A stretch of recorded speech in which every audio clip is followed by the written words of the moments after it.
Hey, what's up? Hello, everyone. Welcome into Fantasy Filmball, the show where we turn movies into sports and sports into something we don't talk about here. My name is Matt. And my name is Dyl, and today we are reviewing the biggest movie in the world right now, John Wick Chapter 4. This new Wick movie, it kind of came out of nowhere for me. I was really just whatever about it every time I saw the trailer, and then I heard reviews came out and they were through the roof, and I finally got to see it a little bit late, but that's why we are here reviewing it this week, because it's so beloved, so talked about. So Matt, what are your overall opinions on, I guess, the John Wick franchise now, and I guess this movie specifically? I know that we're a bit different on the John Wick series. I really do like the John Wick series. The first film is my favorite in the franchise, and it might not be as polished or as big as the other films, but the thing I like about that movie is that it's so self-serious, but it's tongue-in-cheek, right? The entire idea of a hitman going on a huge killing revenge spree over a dog is kind of hilarious, to the point where Key and Peele parodied it, and I think it lends itself to parody, and I think it knows that it's a little bit silly, and that's why it works. Because it knows that it's silly, but it doesn't lean into the silliness. And in that first movie, there was great stunts, but above all else, what made it special is that it teased this giant world of assassins that felt so different from our own world, that felt so dark, and you just wanted to explore that world. And then the second movie came along, and it allowed you to actually explore that world. And I loved that. Learning more about how this world operates was so interesting. Having the bigger budget, the bigger style. I think that the second movie is pretty freaking fantastic because it builds this series out into something a lot larger. Number 3, I'm not a huge fan of, is what I'd say. It just feels like a retread of the second one. Yeah, the stunts are good, but I didn't get anything new from the story. And I won't go into my thoughts on number 4 so far, but I'll say at this point, I really like it, but I'm not sure if I'd go so far as to say it's a masterpiece the way that a lot of other people are saying, but it's a very good movie. I just have such, I guess, high feelings about the first and second movie, and it didn't quite live up to that, although it definitely did in some aspects. But overall, what do you think about the John Wick series? I think all the John Wick movies before this one are pretty alright. Like, I love the stunt work, I love the choreography, I love the action, but in terms of the rest of the movies, I thought they were all fine. I thought there was some interesting cinematic or cinematography choices made in like the first one and the second one and the third one, but overall, would I watch them again? Probably not. I would give them all like light 7s. They were all pretty even to me between 1, 2, and 3, and if I had to sit here and say what's the differences between them, I probably couldn't. All that to be said, I did like 4 more. Do I think 4 is the greatest thing in the world and the best movie of the year? No, but I respect people who have that opinion.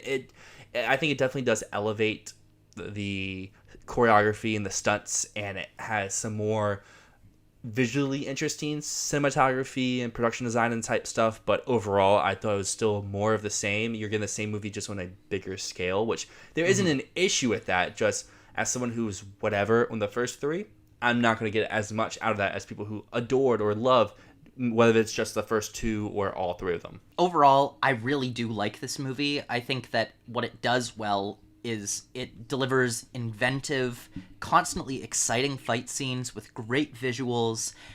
It still has that sense of humor. But that said, the fights aren't the only reason I liked the first 2 John Wick movies. What I love about those first 2 movies is that it felt new and exciting. And then the third one just retreaded, and it didn't add anything new. It was just like, okay, it's more of the same.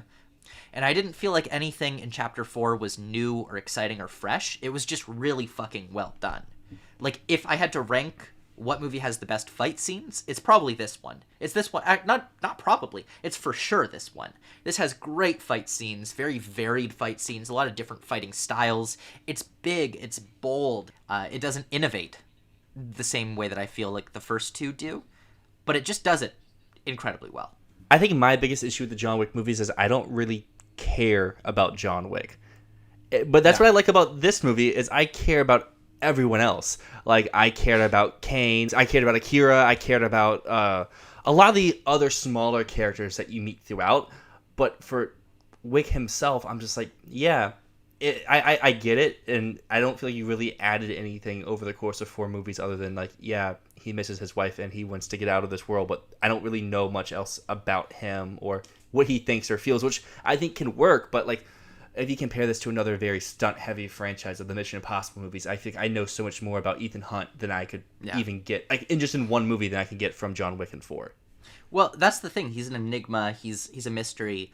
But what I will say there is that Keanu, he's charismatic and he's a lovely person. You can tell, even just through watching a performance, that he's a very nice guy. But he is not a good actor. And his deliveries here are so... They made the entire audience laugh. And not always in a good way. Like, I think everyone's like, yeah, we love Keanu. He's fun to watch, but I think everyone can acknowledge that he's not great.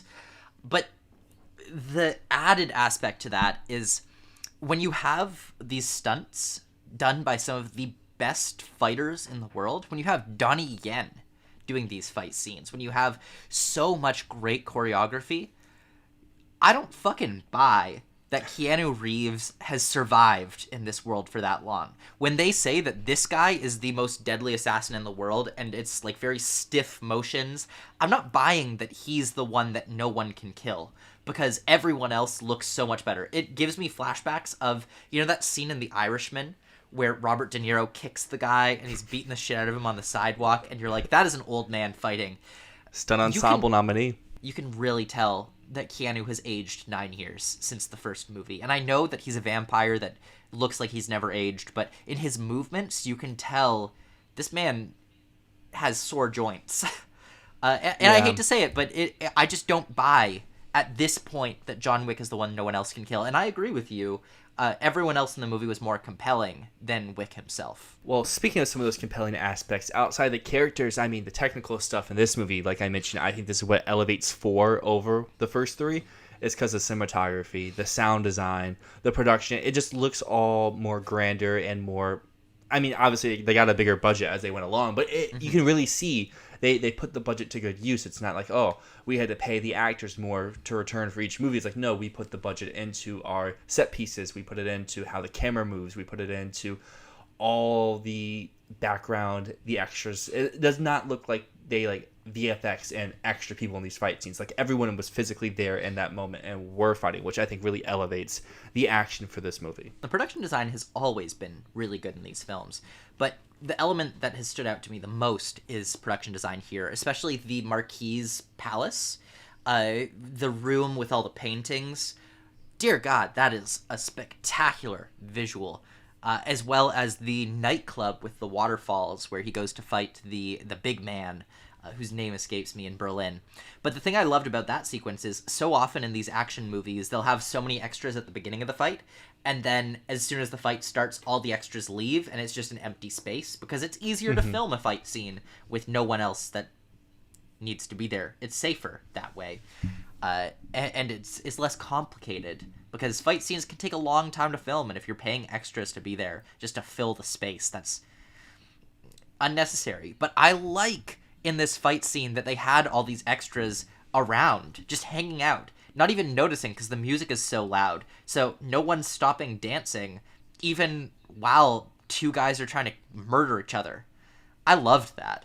And that design of that place was so spectacular.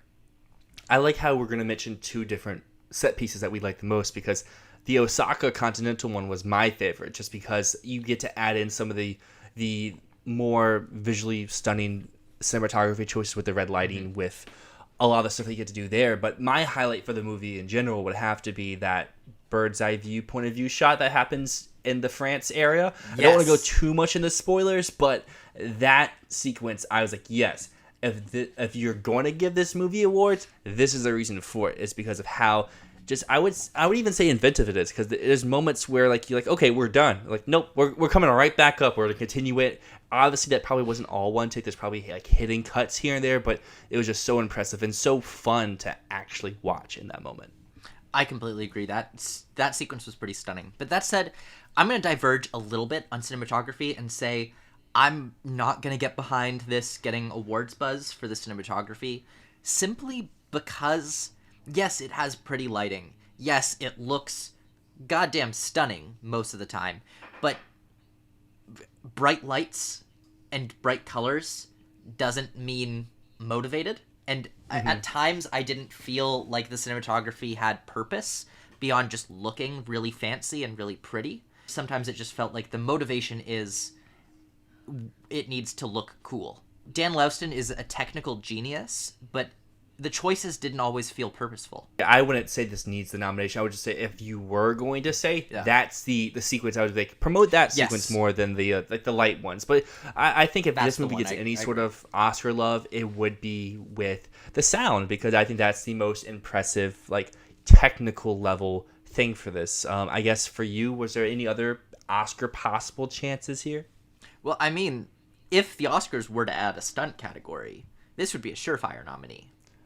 I think so too, and who knows, maybe it would be the winner. I think for the stunts here, I really like how every set piece is so different. Like that first set piece in Osaka is like the more visually pleasing one with like the lights and stuff like that. Then you have the one, the waterfall, where it's just shot so differently. Then you have the one in the apartment building with that bird's eye view, and then you have the stair sequence, which is just stunts and whatnot, like turned up to like a level 100. And and don't forget the road.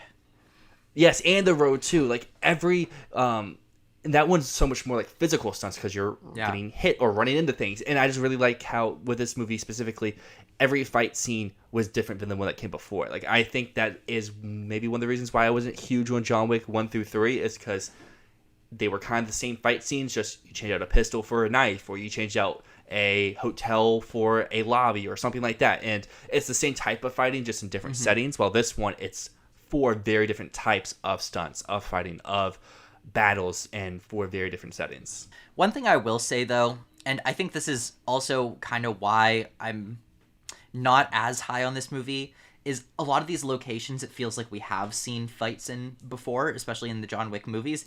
Every John Wick movie has a nightclub fight, and this one felt like it had 2 nightclub fights. Like, I'm sick of nightclub fights. Give me different places. Don't make it a nightclub, please. To be fair, the first scene that you highlighted was the nightclub fight. So they had to do it at least well. It's really well done, but like, how many... I'm thinking of Mission Impossible as well. Like, every Mission Impossible also has a nightclub fight. It's like every modern action movie needs a nightclub fight. And I don't know. Why do we need nightclub fights in every movie? What is it about it? Is it just because they have bright lights? Neon lights? Yeah, you gotta have those bright lights. You gotta have that, and booming that nice music? Dubstep music. Yep. To set everything off. Drop down what your favorite fight from this John Wick movie was, because Matt and I disagreed on what our favorite one. And I'm sure people out there, we could have 4 people and they would all have a very different fight. As always, my name's Matt. And my name is Dyl, and this is Fantasy Filmball.